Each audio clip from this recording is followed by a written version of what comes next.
Thursday, January 28th meeting of the Missoula Board of County Commissioners. Thank you all for joining us today. I'll begin with our traditional land acknowledgement that we begin each of our public meetings with, and that is to say Missoula County acknowledges that this event takes place in the Aboriginal territories of the Salish and Kalispel people. At this time, Violet, could you do us a favor and share the American flag with us? And if folks could join with me in saying the Pledge of Allegiance. I pledge allegiance to the flag of the United States of America and to the republic for which it stands, one nation under God, indivisible, with liberty and justice for all. Everyone.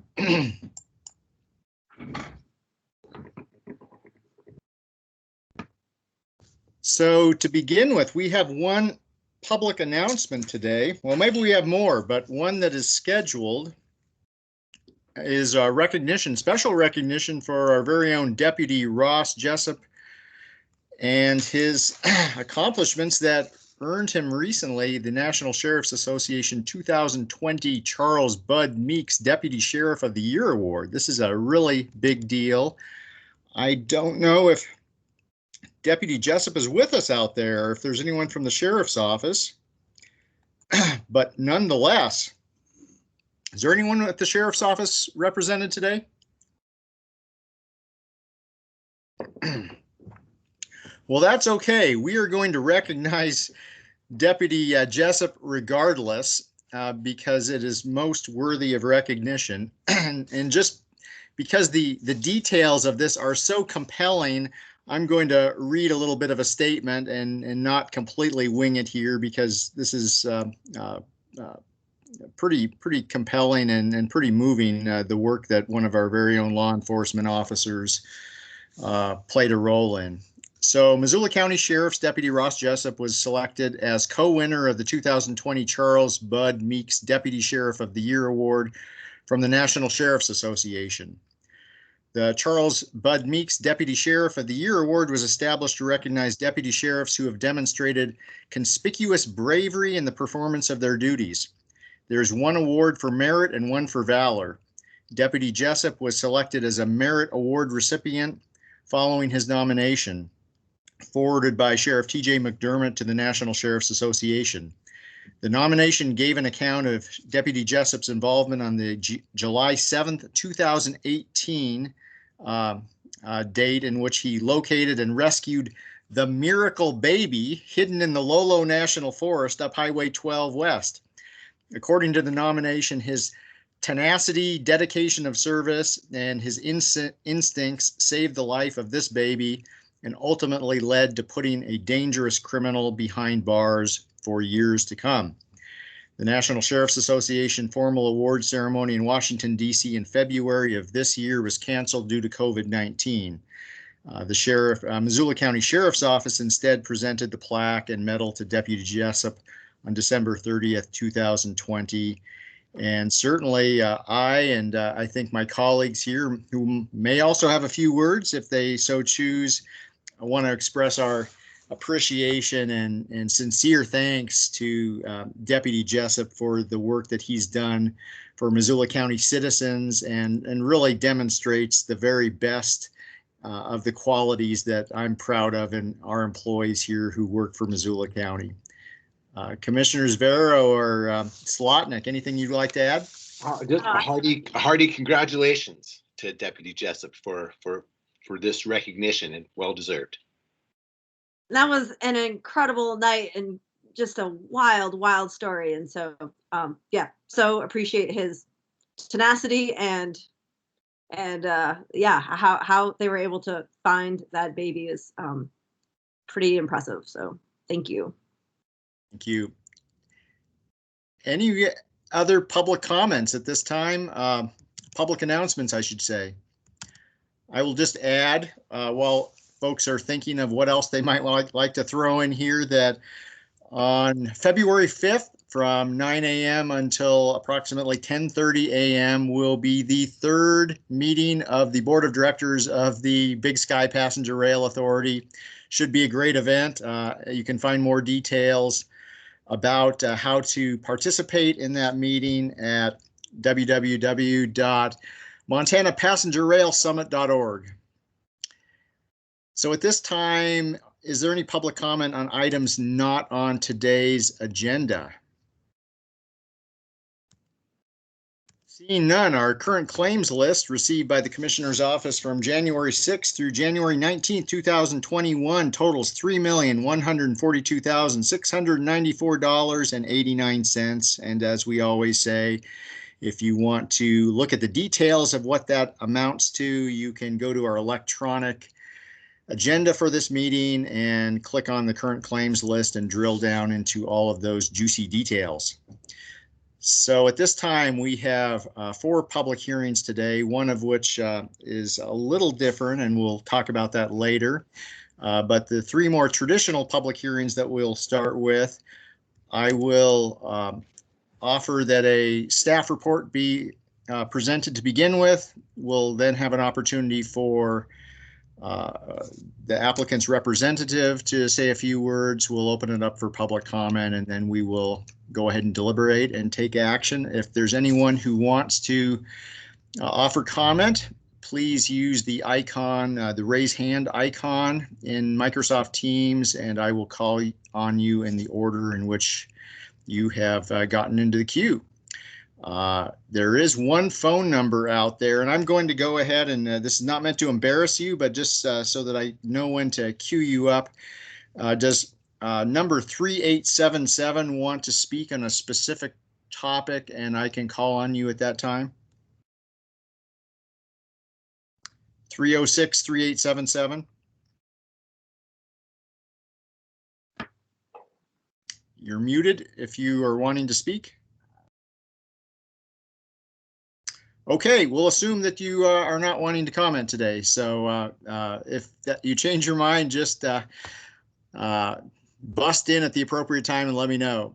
So at this point, I would like to open up the public hearing on Impact Fee Advisory Committee resolution. And we'll begin with a staff report from Chris Lonsberry, our county's Chief Administrative Officer. Good afternoon, Commissioners. Thanks for the opportunity to talk to you today.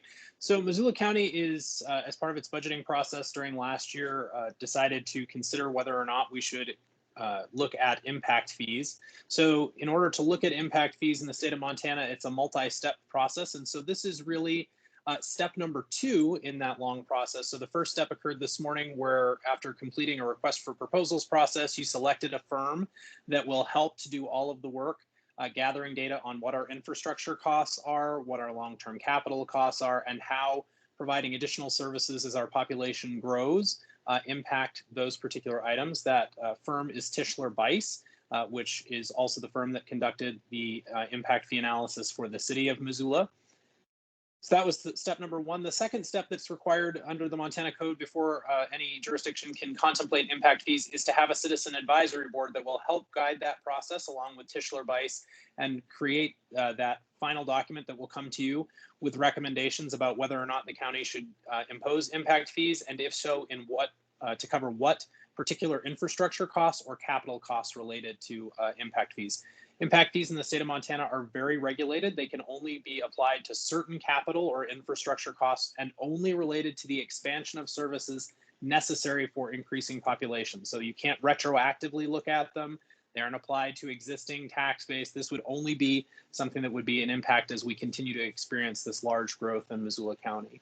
So what you have before you today is a resolution to establish that impact fee advisory committee. That's required under state law. It is a 5-member committee and can have up to 2 alternates under state law. 1 member is specified by state law, and that is someone from the development community. And then the other members, all of whom will serve at your direction, you'll appoint those folks, but 1 has to be a member from the development community. The other 4 can be from any area that you select, as well as for the alternates. And so this resolution would just establish that committee. Thanks, Chris. Before we go to questions from the commission, is there any public comment on this item? And please raise your hand and I will call on you. Any public comment?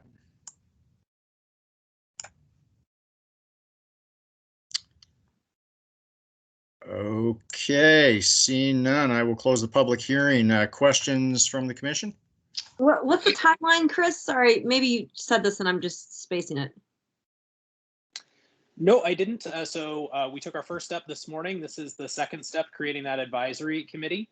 Once that you've adopted the resolution, then we will recruit for members and hopefully get those positions filled late in February or early March. And then Tischler-Bice will begin that process. They'll meet with the committee, talk about the things that are allowed under Montana Code annotated for them to look at. And then they'll start gathering that information, bringing it together in a report format. They'll bring those reports to that advisory board. And then the hope is that we'll have the impact fee study done by roughly the end of summer. That's kind of the timeline we've laid out. It's an aggressive timeline, I will say, so it is possible that that will slip to the fall, but our hope is to have it completed by the end of summer. So, Great. Chris, what's the process on enacting whatever type of impact fees, if we so choose, if we hear back from this advisory board that they have a specific prescription, we appreciate that prescription and want to enact it, what's that process? You bet. So you will actually get 2 recommendations from this group related to impact fees, assuming that they want to move forward or recommend that you move forward with impact fees. So the first would require you to have a public hearing on that. It will require a standard notice, so published 2 Sundays before. You'd have the public hearing on enacting those fees, hear from the community, and then have a comment period, close the comment period, and then adopt. So roughly a 60-day process there.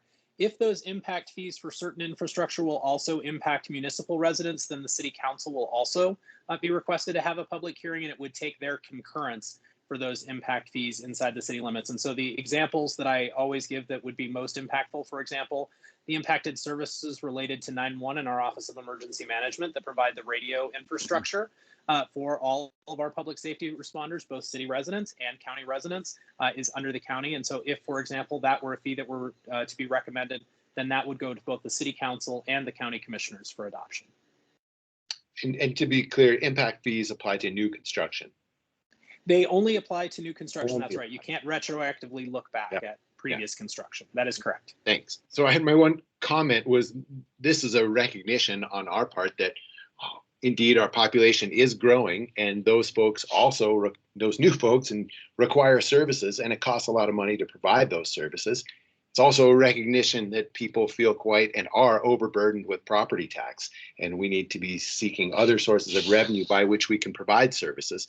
And this is an exploration to see if impact fees could fit that bill. Thanks, Thanks, Josh.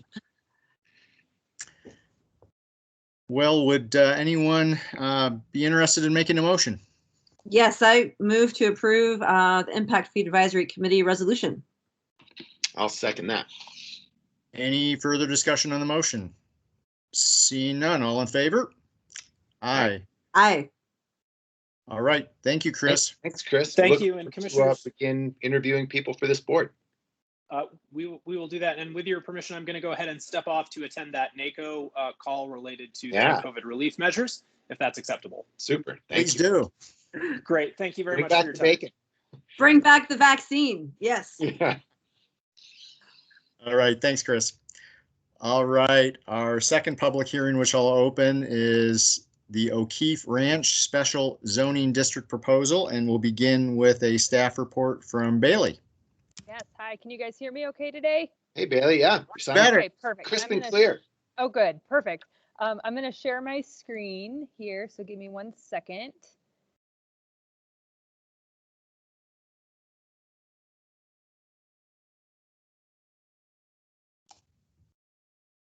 Okay. Can you guys see my screen here? Yes. Yeah. Perfect. Okay, just making sure. Okay, so this application is for the O'Keefe Ranch Estates rezoning.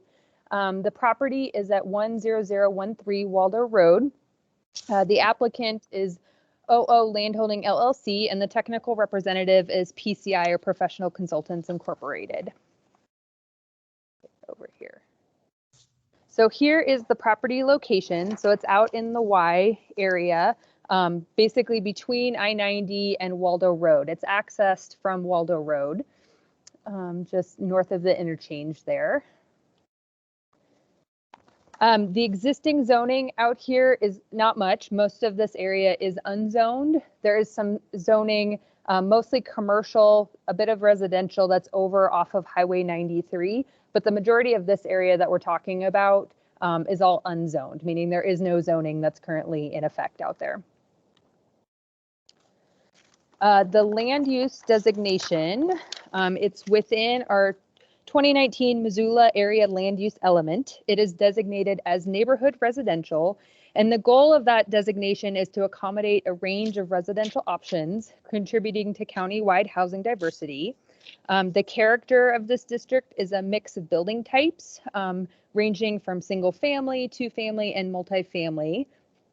And the residential density recommended by this designation is 8 units per acre or greater, requiring connections to public sewer and water. It also states after that sentence in the designation that the ability to achieve the higher density may be limited by site considerations such as lot size, setbacks, floodplain, and slopes as well.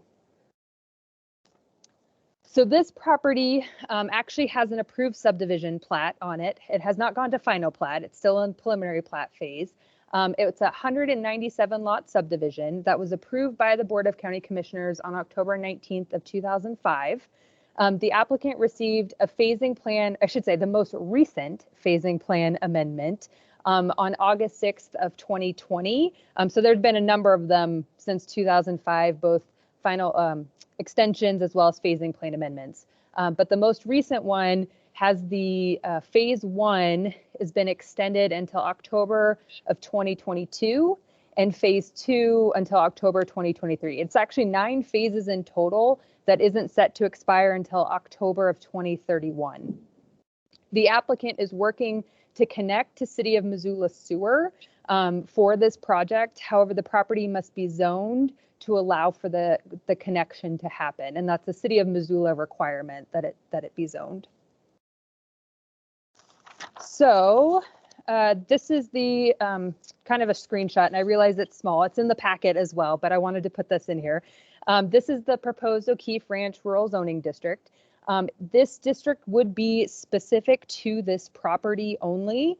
It is based off of our current Missoula County CR1 residential district, but makes modifications to the space and bulk requirements. So those are specifically like the setbacks, the minimum lot size, and the maximum residential density. They're proposing a residential density of 2.5 dwelling units per acre, which would match the density of the approved subdivision proposal that has preliminary plat approval. The new district would also modify both the permitted and conditional uses that would be allowed within that subdivision as well. Oh, and I would point out too that there are no current county zoning designations that fit perfectly with this project. And that's one reason why they are looking at doing a special district just for this property, because none of the other ones really fit either with setbacks or with density or any minimum lot size, stuff like that. One thing I wanted to note, this is unusual for a rezone, is that I am proposing a condition of approval if this does get approved. And that is that they actually add under the space and bulk requirements, a minimum required setback of 100 feet from the rear property line for the lots that go along Interstate 90. And the reason for that is that the preliminary plat and the conditions of approval for the O'Keefe Ranch Estates established a 100-foot buffer along the interstate, the properties that are along Interstate 90. And so I wanted to put that in there because if setbacks are from the property line, and I didn't want somebody to come in down the road if this gets approved and think that their setback is 10 feet or 20 feet from the rear lot line and not realize that there is this 100-foot buffer that they are not allowed to be in. So that's one reason that this is a little unique. You usually don't see conditions of approval with rezoning applications, but it's just a tweak to that district if it does end up getting approved. So public comment. So we did send out notification to different agencies for comment. I had received comments from the health department, basically nothing specific to the rezoning, but that sanitation review of the subdivision is still applicable for the project overall. MDT, again, had no specific highway related comments for the rezone, but that basically noting that they are working with the applicant, reviewing a traffic impact study for the existing proposed subdivision. So that is still being worked on as well. And then at the time, I had no other comments from agencies, or they were all no comment. I did receive one today or this week from the Water Quality District from Elena that I did have Violet send out to you as well, but I didn't know if you wanted me to read that into the record or if what would be the right procedure for that. I think you note, I think you can treat it as other comment that would not be physically, verbally read into the record, but consider it part of the record. Okay, I can briefly summarize it. Basically, and I know she's on the call as well, but they have concerns in this area regarding the increased elevation of groundwater. And she makes some notes in the comment, and I'm sure Elena can explain way more involved than I can. Basically, but there's been some wells that are showing increased water levels over the course, and it's not sure if it's a trend, if it's more of an anomaly, but there are some concerns with surface water and groundwater dynamics in this area, and having recommendation developments be slab on grade. So that's just one of the concerns. And like I said, I had it emailed it to you guys, so you can look at that. Or if you have more questions, I can go into that further. So we did place signs on the property.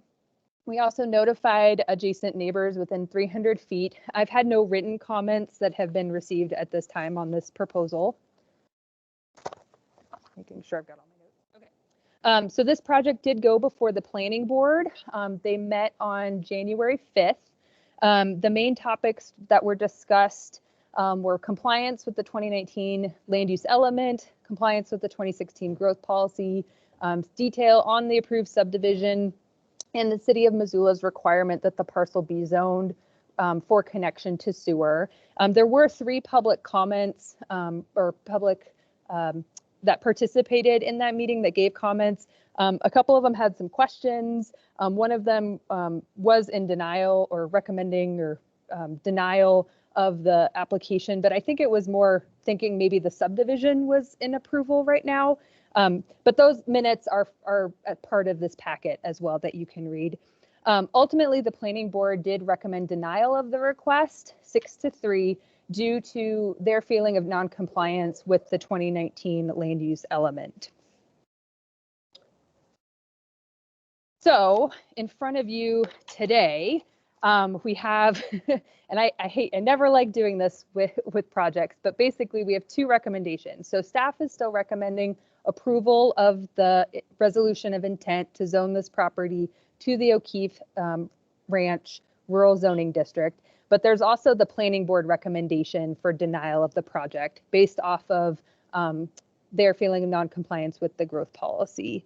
And I wanted to note, I did have a change on the resolution of intent that's in your packet on the dates of publishing the resolution of intent, if that is to go forward. So just would like to note that it actually, if it was approved today, it wouldn't be able to get into the paper until the 7th of February. So that just pushes it out a little bit. So just a slight change of that as well.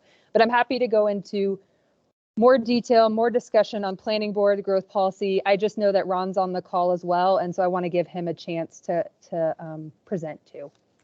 Thanks, Bailey. Mr. Ewert, Mr. Ewert, would you like to present? I'm assuming you are serving as applicant's representative today. Thank you, Dave. Can everybody see me and hear me okay? Yep.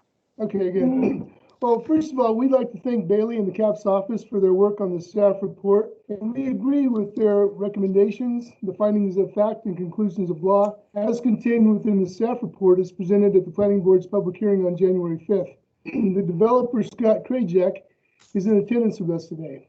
Scott's ready to start construction on these 197 homes early this spring. He's followed every applicable rule and regulation and has invested substantial time and money in getting to this point.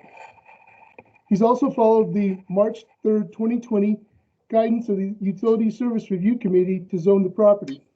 The committee reviewed the makeup and design of the development proposal.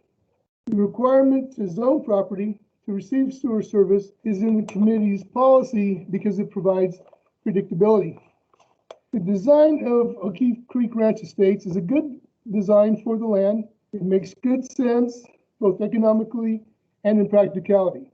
The market is ready now for these homes, and they're what many people want to purchase, and they're what the developer is ready to build. This property has preliminary plat approval for 197 single-family lots. The county recently extended the preliminary plat approval period because a little more time was needed to obtain some agency approvals. Therefore, the county anticipated this development in this configuration would happen within the allotted time frame. The Utility Service Review Committee required the zoning, and that committee is made up in part of supervisory county personnel. Now, this situation is unique because we're zoning it after it has preliminary approval. Normally, there's already zoning in place, or the zoning is obtained in concurrence with the subdivision approval. So this proposed zoning was tailored to this preliminary plat because the plat already had approval, and the committee wanted predictability through zoning for this particular design in order to grab the sewer. So too, the neighbors want predictability. The county, through the granting of preliminary plat approval and PCI, told the community that this is the design that is proposed to take place. To my knowledge and conversations, the neighbors are all fine with it, except for a small number of area residents who felt that it's a little too dense. I spoke with many area homeowners about the proposed zoning, some of whom were worried it would allow the approval to change. However, I explained that this subdivision would follow the requirements of this simple tailored zoning district. Another very important consideration has to do with sewer and water capacity.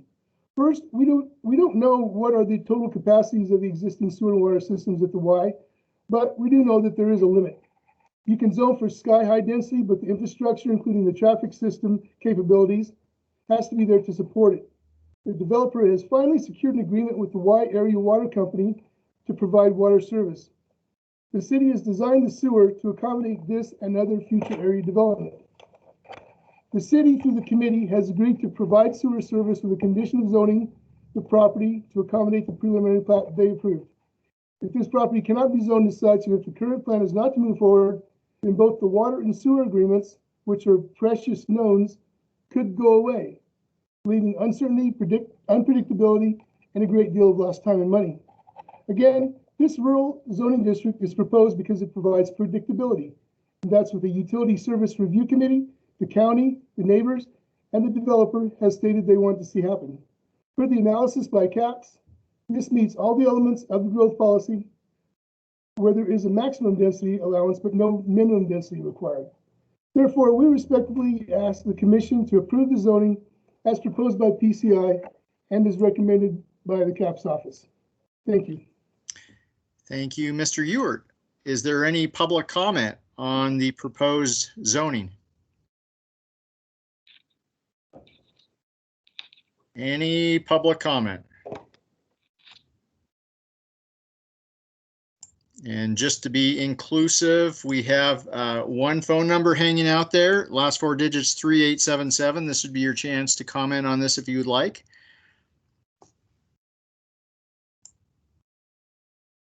Okay, seeing no public comment, I'll close the public hearing. Questions from the commission or discussion? Yeah, thanks, Dave. Or Juan, you can go first if you want. I'm sorry. I always do that. No, I just wasn't sure. Is the developer on? Did the developer want to say anything? Ron? Ron, would the applicant like to speak? Yeah, that would be Scott Krajak. Scott's on. Scott, do you want to talk? I don't really, I'll introduce myself. My name is Scott Krajak. We're Viking Builders and Ryan Built Homes. We're out of the Spokane area. We build in the Tri-Cities. So we're in Pasco, Richland, Kennewick. We build all over Spokane, Airway Heights. Spokane Valley. We're kind of new to the Missoula area. We're obviously just a few hour drive away. So we heard about this piece of property, and we're a single family home builder and developer. And so we bought it with the intent of building this single family neighborhood. Our understanding at that time was that we had a preliminary plat, we had construction drawings. All we needed to do is kind of turn them in, and it should be a fairly simple process. The needing to be zoned was kind of a step that surprised us, or at least me. I didn't realize that. And now it seems to me like it's being used as a tool. At least the recommendation from the Planning Commission is being used as a tool to stop us from being able to build the approved preliminary plat. So I guess we're still hoping that you will approve the zoning district so that we can build the neighborhood that was preliminary platted. That was our intent all along. Planning board wanted higher density, and we still look at this area, at least Ryan Built Homes and Viking Builders look at this area and say it's perfect for 2.5 units an acre, single family homes out there. It's surrounded by single family homes. It's a good use for that area. I don't think it should be a higher density, and I get that Missoula needs more housing, and I think that whole Mullen area down there, I mean, I've seen that at that higher density. I think that's going to be a great fit down there because there's all the infrastructure for it and everybody understands that's what's going to be there. But out here at this Y exit, I think the preliminary plat makes sense. And so all we're asking for is zoning that matches the approved preliminary plat. Thanks, Mr. Krajak. Thank you. Thanks. Other questions? Yeah, thanks, Dave. If it's good, I'll throw some out. Yeah, go for it. Thank you. So, Bailey, in 2005, when this thing first happened, what was the growth policy then? What for this area? What was called for at that point? Yeah, so there was actually a couple of plans in 2005 that this fell under. There was the 1979 Y O'Keefe Creek Area Comprehensive Plan, the 1998 Missoula Urban Area Comprehensive Plan Update, and the 2002 Missoula County Growth Policy. So the plans designated this property for residential development ranging from 2 to 16 units per acre. So at the time the subdivision was approved, the project was in compliance with the existing land use designation and the goals and policies of that comprehensive plans at the time. And the other thing I would like to point out, just for that, talking about 2005, is at that time in 2005, the city did not have the requirement for rezoning or for establishing zoning on a property for connection to city sewer. So that's something that did come in later as well. Okay, so this was in compliance with the growth policy documents at the time.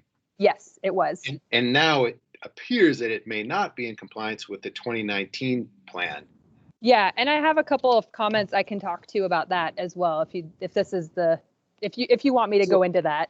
So my next question, I guess, is given that these things often take 15 years, as we're seeing, or more, and that's not because things weren't happening fast at CAPS. It's for reasons external to us. Which law applies? And I guess, is John Hart on the call? He is, but I was talking to him about it. So Great. it would know be, the answer. yeah, Tell us. I do know the answer. So it is the current, obviously, what was it, almost like a snapshot in time, right, from the previous plans, but you are looking at a rezone application currently, and the rezone application would go off of what is currently in existence today.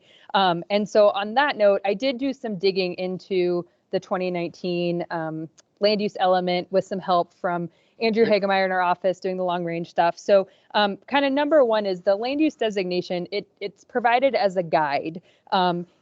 Proposed zoning doesn't always have to completely conform to the land use map, but obviously we want to be moving more towards compliance with it, not away from it. But each application is unique in itself, and we do need to carefully evaluate it based off all of the criteria. One of the things is that the land use designations in and I'll just use the 2019, but really anything, growth policy updates, it is a recommendation for uses and intensities that we do see as a future condition, or as I think it was more of like a vision, right, for the future. This is what we would like to see within the 10, 20-year time frame. So it is a snapshot in time. It's not usually looking at the existing uses that are currently out there or that are proposed. It's the vision for the future. That being said, in the 2019 land use document itself, it does actually talk about the infrastructure out here at the Y. And one of the things it talks about is in these areas, and I'm going to read it verbatim, so bear with me, but it says, in areas targeted for higher residential, commercial, industrial growth over the long term, so the 10 to 20 horizon, not all the infrastructure is in place and additional investments will be necessary. So even in the 2019 document, it's saying, we want these, we're looking at the future, we would like this, but we realize that the infrastructure, it may not be currently in place. And that's something that the county has to work on with partnerships, capital funds, things like that, to eventually get the infrastructure available to be able to do those higher densities. So is there a way for this to be built out at the density that the developers are asking for right now, such that when future infrastructure improvements happen, the area could accommodate those houses? And I don't know, I mean, imagining like if you put the house in the square in the middle of a acre and a 0.2 lot, well, then that kills it. Is there a way to design things to accommodate future growth when infrastructure allows? Because it looks like Missoula is just going to keep going. And at some point, the infrastructure will be there. And it would be awful to see the wasted resource of space having 2.5 houses an acre when it could be 8 because the infrastructure is actually there to accommodate it. So Josh, just to clarify for my thinking train in the background there. Okay. Anyway, so is what you're asking, Josh, is so you have the infrastructure that is supplying the subdivision that we're talking about here today, and is what you're asking is if the areas outside of this subdivision are built out at higher densities? No, I'm talking within this subdivision. Within this subdivision, could design be such that when infrastructure capacity is increased, I understand that water out here is in fairly short supply. Maybe at some later date, it's a better system. Could basically we do infill in this area to get to 8 units per acre? Got it. So would within this preliminarily platted subdivision, once you receive a final plat on it, is there anything that would preclude the ability for multifamily housing on some of these lots that would be at higher density? I'm not necessarily saying multifamily. I'm just saying another single family. I mean, if you've got 2.5 on an acre and the zoning calls for 8 an acre, maybe you slip in another single family or another 2 single families there if the lot size is quite large, not necessarily duplexes or. Okay, got it. So I don't know, Bailey, if you want to take a stab at that, or maybe Mr. Ewert, because this came up the other day in terms of how is the infrastructure size that is going to be out there, and is it in excess of the number of dwelling units that may have been envisioned for this subdivision? Ron? Well, okay, if you look at the preliminary plat, most of the lots are about 8,000 square feet, which is a very reasonable sized lot. I mean, it's not a big lot. It's not a really small lot, but it's just about the right size, 8,000 square feet. Some of those lots are sort of irregular shaped, and they're going to be more. And because of the irregular shapes, that's why we had to kind of tighten up a little bit on the setbacks. But there's really, I mean, if you look at the plat, I don't see how you could shoehorn any more lots in there. Now, yeah, the density is only 2.5 per acre, but if you look, we have over 14 acres of open space. We have that drainage easement that you see going, passing through the 2 parts there, because that's sort of a low area. And of course, with less floor to ground ratio, there's more impervious surface so that water can go down. But a lot of this is on a slope, so they both kind of slope down. Both sides sort of slope down into into that middle part. But, you know, like I said, I think this is a good design.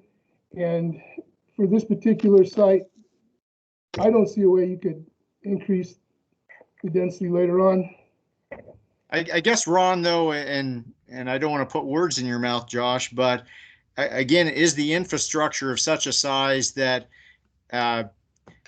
maybe it's 15 years from now, but if property owners out there wanted to avail themselves of the ability to add density on some of these lots, could it accommodate? Is there any bandwidth, I guess, for additional density at some point in the future above and beyond what the infrastructure is currently sized to provide? Or is it sized to provide more density than what is on the plat right here? Are you talking about the infrastructure or the lot sizes? Infrastructure. Just leave the lot sizes the same. We're not talking about, I guess, monkeying around with the what's platted here. But if there was hypothetically on some portion of these platted lots at some future date higher density than 2.5 dwelling units per acre, would the infrastructure, I guess, sewer and water, be able to accommodate that? Is that, Josh, is that kind of what you're? So, yeah, you're definitely getting at it. And what I was kind of imagining was in the future, we may have better infrastructure for this area. If that happens in the future, could someone who owns a lot here build a second house, subdivide, build a second house, actually bring this area up much closer to the 8 units per acre? So this is like a process. Bailey or Tim? Yeah. Would that be possible? I mean, because literally, like I'm saying, 2.5 units per acre, given, let's say we had great infrastructure, is not a good use of space, right? Especially given we're in this crunch. I also understand 197 houses is fantastic given our crunch. Could this area at some point accommodate more houses? So first, let's take Bailey. You had your hand up for a second, and then Ron, you can jump in. Bailey. Yeah. So one of the things I think is that kind of what I was getting at with the 2019 plan is that even in that plan and currently now, we know that there is infrastructure limitations as it currently exists. So that's one thing to know is I don't think we have enough information right now to be able to say for sure if this property with the existing sewer main pipe that's out there could accommodate 8 dwelling units per acre. But we know it's enough that it could accommodate this subdivision currently. So that's one thing. The other thing I was going to say, is that so what we're talking about is zoning the property currently for specifically for this subdivision. However, there is the chance that someday in the future, I don't know how long, but property could be rezoned again at a certain time. That is something that the commission that we have available as a tool in the future if maybe infrastructure does get up to being able to accommodate that. The one caveat I would say is there is some question in my mind because this subdivision was specifically approved for single family only. If anything would have to be changed within the subdivision approval itself or their covenant, things like that, that is kind of set up. But that is something that, I mean, even that answer is something that could be changed down the road. There are avenues for changing those types of things in dealing with that problem. So I think to answer your immediate question, Commissioner Slotnick, is that the infrastructure currently can't accommodate, from what I can tell and my limited ability, we know it can deal with this, but we know that there's a limitation as it exists for future development. Like I said, the growth policy is that future, but we don't have, I think when I was talking to Andrew, it's 50 to 70%, right? We know about it. So the infrastructure right now couldn't accommodate much greater than what the proposal is, but could the design accommodate more housing if the infrastructure got ramped up? I think it would just depend on what ends up being there. I mean, whether or not we allow, accessory dwelling unit apartments over a garage. I mean, there's other ways that don't have to necessarily be splitting of a lot someday in the future, right? That could include more density without splitting lots. Can we do that now? No, we don't allow that currently. It's something, yeah, looking in the future. Okay, so there's no action we could take that would allow ADUs and et cetera in the future. Not currently, right now. So let's bring Ron in here also, and just to try to be as crystal clear with the infrastructure question as possible. Basically, I think what we're talking about is sewer and water, or particularly in the case at hand, the reason why we're zoning this is, or contemplating zoning this is to be able to connect to sewer. Is that correct, Ron? Right. So if that's the case, we're talking the diameter of a sewer pipe, basically, to accommodate X number of dwelling units in an area. And I think just coming back to some of the initial questions here, what size of infrastructure is contemplated in this subdivision, and could it hypothetically accommodate a greater number of dwelling units in the future than 197 single-family homes? So the city calls this the Waldo extension, and it's a 12-inch gravity main, and then there's an 8-inch sewer force main from the lift station, which I think it has about 400 gallons a minute capacity. So the line through Waldo is, it will easily handle this subdivision. Also to the east or to the west, there's Gallatin Estates, which I think is 70 something units, and that also has approval. That's where the lift station sits. So as far as those two subdivisions, there's definitely adequate capacity for that.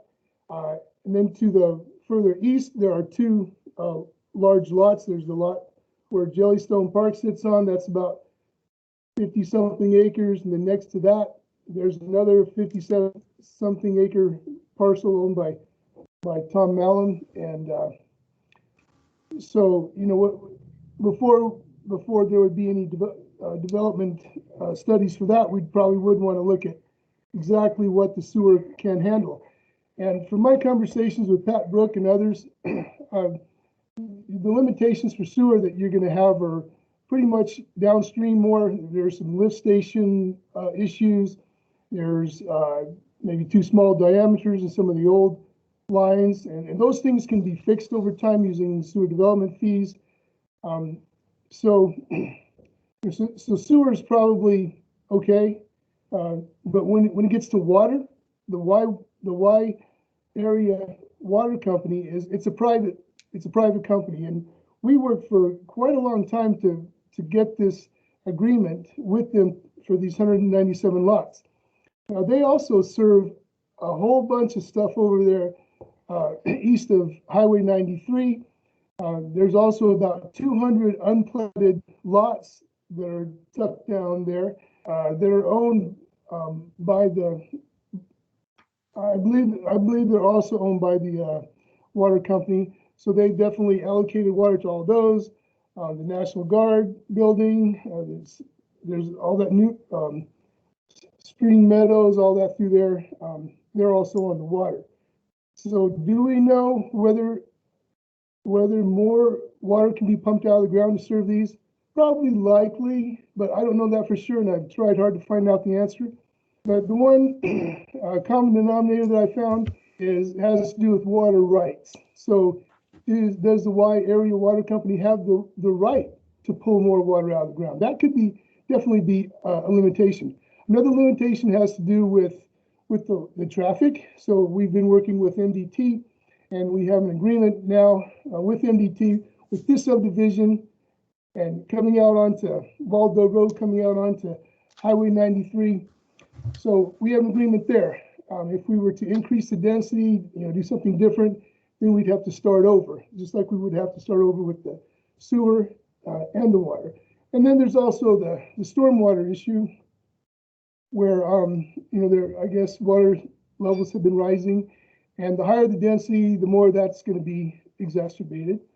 But again, these lots are mostly on a landscape that has some slope to it. So we don't expect any flooding here, but maybe down along that low drainage area through that 14-acre park area, you know, there might be issues there. But this has been, like I say, carefully designed to help mitigate any of those types of issues. Thanks, Ron. Other questions from the commission? Comments? Josh? I guess this question for Mr. Krajak. Do you have a sense of the size of these houses that you're going to build, or is that still up in the air? Well, it would be up in the air, but I mean, on a traditional single family lot of this size, these type lots, the homes typically range from probably on the small side, 1,400 square feet, big size, 3,000, 3,500 square feet, 2-story. You know, you've got a yard there. So, I mean, I would think that, yeah, I mean, I guess if it was rezoned in the future, could people build a shop in the back with like a mother-in-law quarter above it so that you kind of build the density? Mm-hmm. I would assume you probably could. It would just be that same question you guys are asking, which is, at that point, is the road network good enough to support doubling the number of residents? Is there enough water rights? Maybe it could all tie into the same system. I know that it was you know, I had to work with Dennis Williams at Y Water District to even get him to be able to serve this 197 lots. I had to sign an agreement with him and upgrade his system. But so there definitely, in order to do more density, you would have to do upgrades to the infrastructure. But I think, which was kind of what was being suggested that by Josh, that maybe you could, like Bailey is saying, rezone it later and add mother-in-law quarters to it later. But this is, I think, what we would like to do is just single family homes. But I think there probably would be enough room in the back, especially if you did like 2 stories, to add something in the future. Is that what you were asking? I think, right? Yeah, I was just asking about the size of the houses. I was kind of trying to get at affordability, but that all sounds pretty reasonable. I would hope that at some point in the future, if there's more water and if the sewer could handle it, there could be ADUs, mother-in-law apartments, et cetera here. Just sure, it seems like a perennial problem that we don't have enough space for people to live in. And just speaking straight out, 2.5 units per acre is not very much. So if we could, anything we could do to amp that up would be really good. Elena has. Thanks, Scott. Appreciate your comments. Elena, did you want to offer any comment? Yeah, I just thanks everyone. Well, we're talking about the size of the houses. I just wanted to step in here, and we're trying to talk to any folks working on development in this area to just inform them that water levels, groundwater levels are going up considerably since a well nearby adjacent to this subdivision was installed. Groundwater has gone up in that well 40 feet. And so now it's 13.7 feet below ground surface. And our monitoring well on Waldo Road is currently like 3.5 foot to water, and it used to fluctuate more down to 8 foot to water. So there are considerable groundwater issues in this area, and we just want to get in front of that with developers. We're working to monitor this more, but particularly with water now at little over 13 foot to water, that really makes us concerned about basements, and then also how stormwater is dealt with. So, Elena, could you identify yourself for the record here? Oh, yes, I apologize. My name's Elena Evans. I'm the hydrogeologist for the Missoula Valley Water Quality District. Thank Elena, you. Do you feel like the stormwater drainage plan for this subdivision is going to be adequate? There's so much going on with O'Keefe and the Y area. We're installing a deeper well on Waldo Road. We're trying to put transducers in to better ascertain how water is interacting. The soils are tighter. There has been more flooding with O'Keefe Creek with the construction over the past 2 years. There's been issues with flooding further up on 93. There's been some wells that have gone artesian. So we are just trying to make sure folks know about that in the context of development in this area. Stormwater certainly is going to be an issue. I don't really know how sumps will be, how it would take a lot for sumps to be a stormwater option in this area, given that for those to function in terms of providing water quality, there needs to be at least a 3 foot, 4 foot separation from groundwater, and I'm not sure how that can be done in this area. So that's something that needs further consideration. Are basements part of the plan for the houses here? Mr. Krajak or Mr. Ewert? Thanks.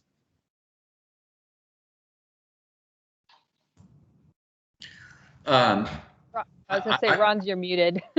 Okay, sorry. I don't know if Scott wants to address this, but we have talked about this, and we don't plan, well, I'll let you talk about it, Scott. Yeah, I wouldn't have any problem with restricting basements out here. I mean, it is all clays, and like was just mentioned by Ms. Evans, if there's a groundwater issue with that being shallow, certainly us as a home builder, we don't want to put basements and have basements flooding. That's bad for everybody. It's bad for us and bad for the homeowner. So if there's a groundwater issue, I don't know that the zoning is an appropriate time to designate that. I can see Bailey kind of shaking her head because I don't think that's really a zoning thing, but I wouldn't have any issues doing that maybe on the plat with Ron or on the CC&R somehow and saying, hey, we're not going to allow basements out here. Or maybe even if we did have a basement, like if we had some topography, we might have a walkout basement so that you could do some drain tile. So if there was some slope in a certain area, as long as you could daylight out some drain tile so that any water got away from the house, I don't really have any issues with a restriction like that, but I don't know that it would be necessarily on the zoning end. Yeah, I get that it wasn't part of zoning. I just was asking in case you had plans already. Yeah. Thank you, Mr. Krajak. You're welcome. Other questions or comments from the commission? Or I would entertain a motion.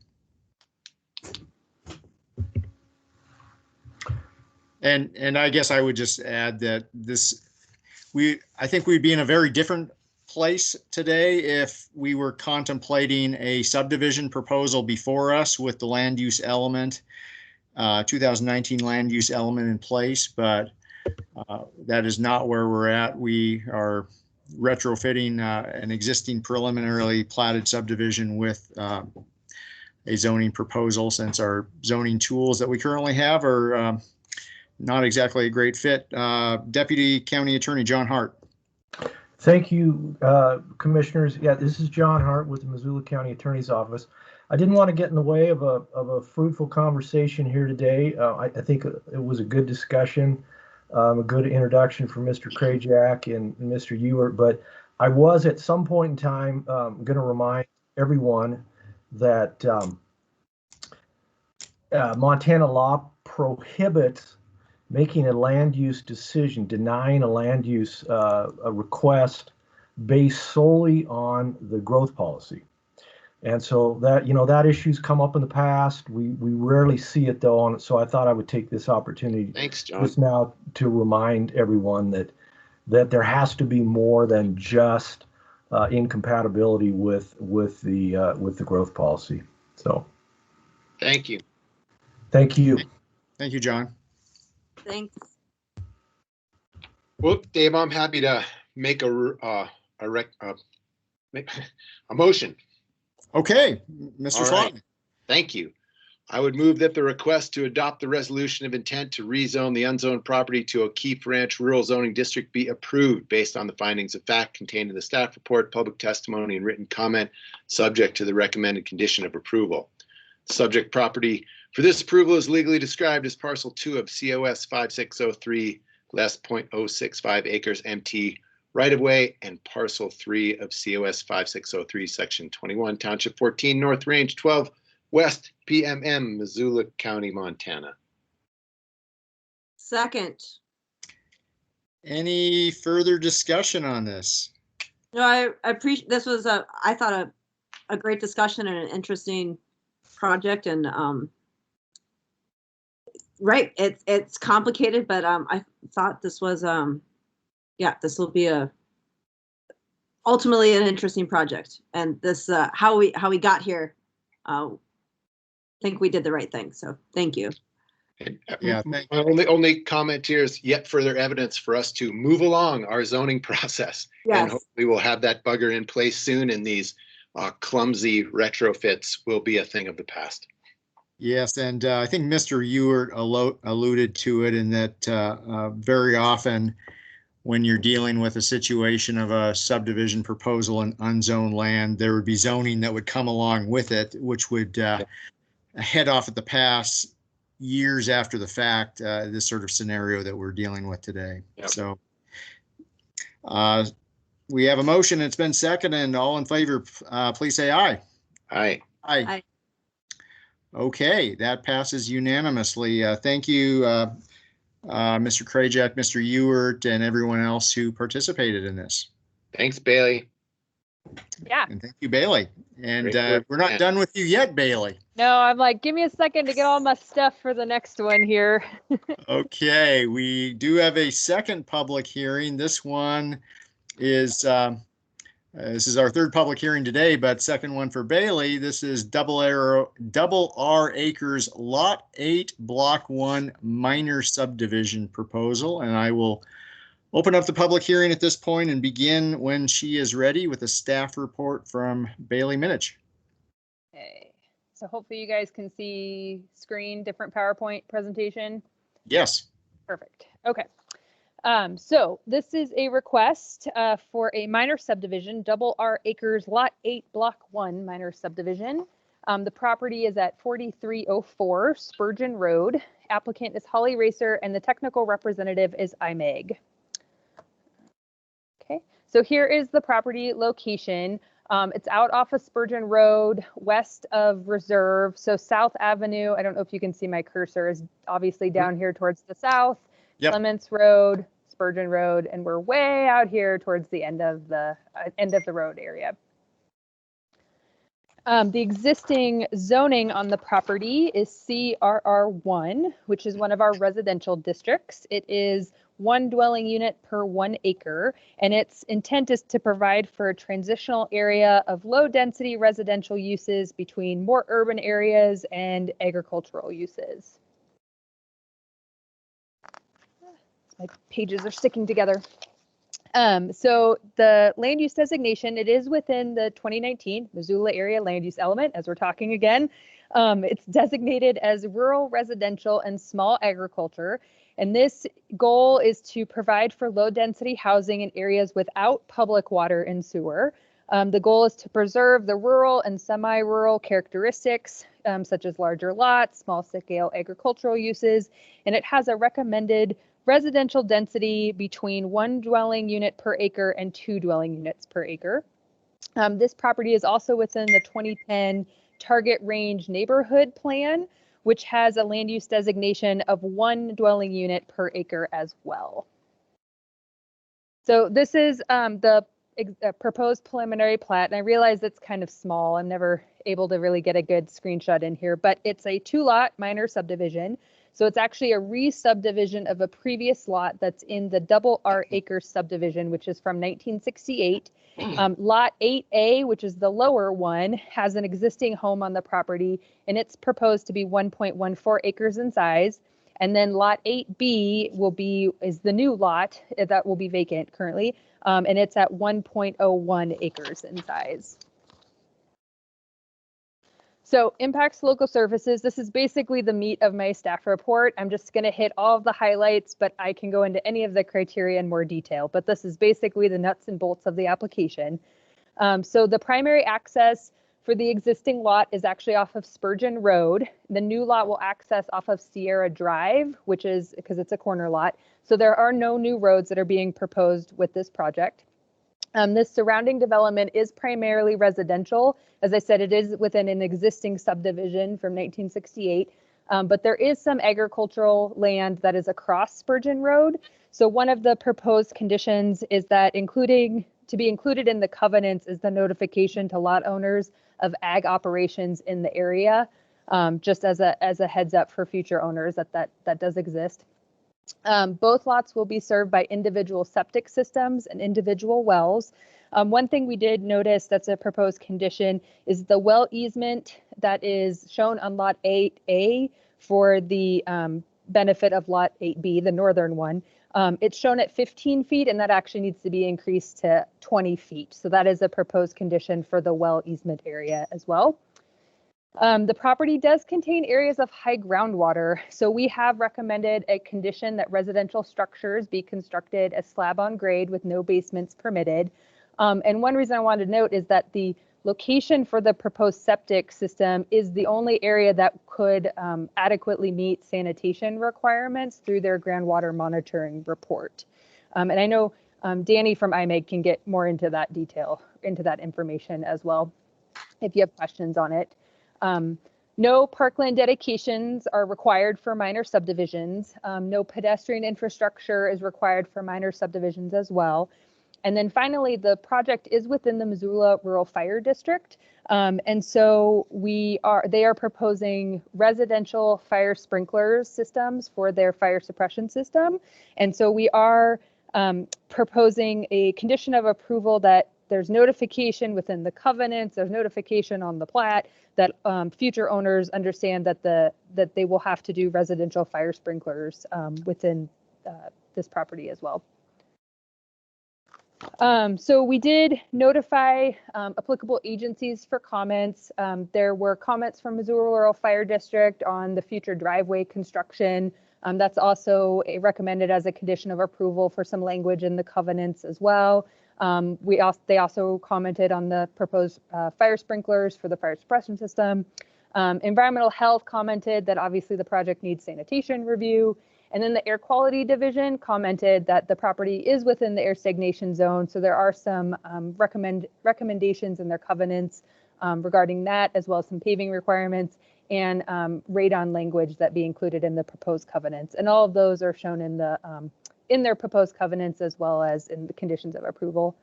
We did notify neighbors within 300 feet of the parcel boundary. We did actually get one comment letter in support of the project. So I'm always surprised when that happens, but that's great that people want to comment even when it's in support. So, so that one comment letter is the only thing we've received on the project. So in conclusion, obviously staff is recommending approval of the project subject to the proposed conditions. And I've provided a recommended motion. And I know Danny from IMEG is on the call as well that can help answer any questions you may have. Thank you, Bailey. And as you mentioned, comments in support of items are always welcome, not just comments in opposition. So thank you for that. Would the applicant or applicant's representative like to speak? Yeah, this is Danny Oberweiser with IMEG. I'll be brief here as I think Bailey pretty much touched on all the important aspects of this project, but I'm representing the owner, Holly Razor, and then I'm also representing myself and my wife as the developers. You know, the goal of this 2-lot minor is just to create a new lot to build a single family house. This isn't the first 2-lot minor subdivision as part of the RR Acres subdivision. So there is precedence. I think there's been 4 very similar 2-lot minor subdivisions that have been approved in the past. You know, additionally, right across the street, across Spurgeon Road, there is preliminary plat approval for the Spurgeon Ranch project, which was 19 lots ranging around, they're all less than half an acre. So, you know, there is precedence for development and the infill in this this zoning district. You know, our application meets all the subdivision regulations, the zoning standards, land use element, growth policy, existing covenants. We didn't have any variances as part of this request. So, you know, overall, we feel the project is really going to fit nicely into the target range characteristics and, you know, keep the integrity of that, you know, low density residential feel.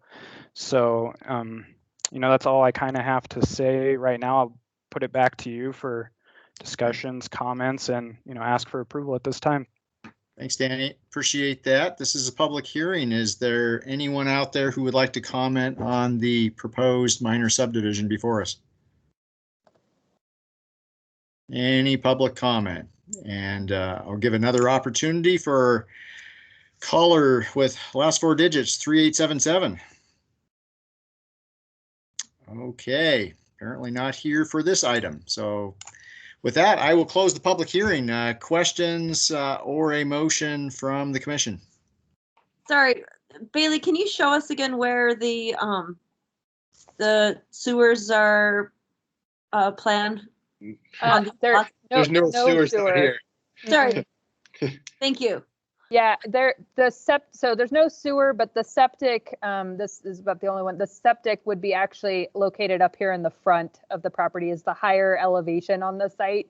So it's higher over here and it kind of slopes very unnoticeably. To me, it looks pretty flat out there, but it does very briefly slower. And Danny can probably get into it more too, but it's just a septic. Danny, would you like to describe the septic system? Yeah, I'll touch on that real quickly. We did groundwater monitoring out there, and there is high groundwater, but there was enough separation. The health department and DEQ require 4 feet of separation between our drain field and the high water mark. So actually, Bailey, the drain field is actually going to be about in the middle of the property towards the back. Up front was too high. There wasn't enough separation of groundwater back there. So, we have designed the septic system to meet that minimum of 4 feet separation. It's in review right now by the health department and DEQ. So we meet all their standards as of now. Thanks, Danny. Thanks. Does that answer your question, Juanita? It does. Yes, I had a dyslexic moment, sewer septic. Yeah. Thank you. They both involve piping of some sort. So.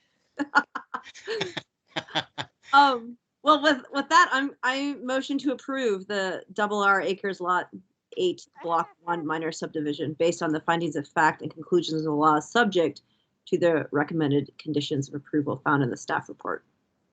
Yeah, I'll second that with the added bit of it's kind of fun to go from 197 units and lots of complexity and variables and unknowns to cutting a big one in half and calling it good. So yeah. That's also in compliance with. Yeah, with everything's compliance. Yep, we do it all here at Missoula County. So any further discussion on the motion? Okay, seeing none, all in favor? Aye. Aye. Okay, thanks, Danny. And Thanks, one last thing I just want to say is thanks, Bailey, for doing such a great job as usual. We appreciate you. Oh, I appreciate that. Thank you. It's always nice to be given thanks for it. So I want to say thanks also to Bailey. It was nice and easy project to help escort us through all the regulations. So I appreciate that. You bet. Thank you.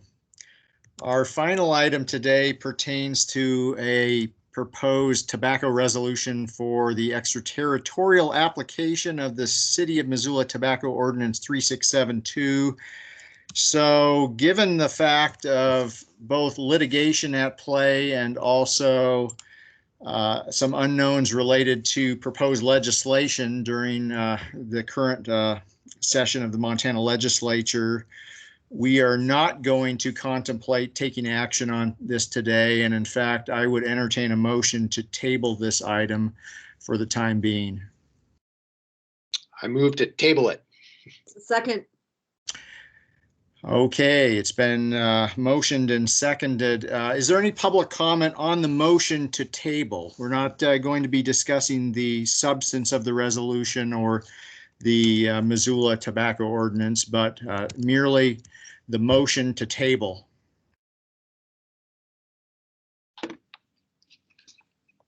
Okay, seeing none. All in favor of moving to table?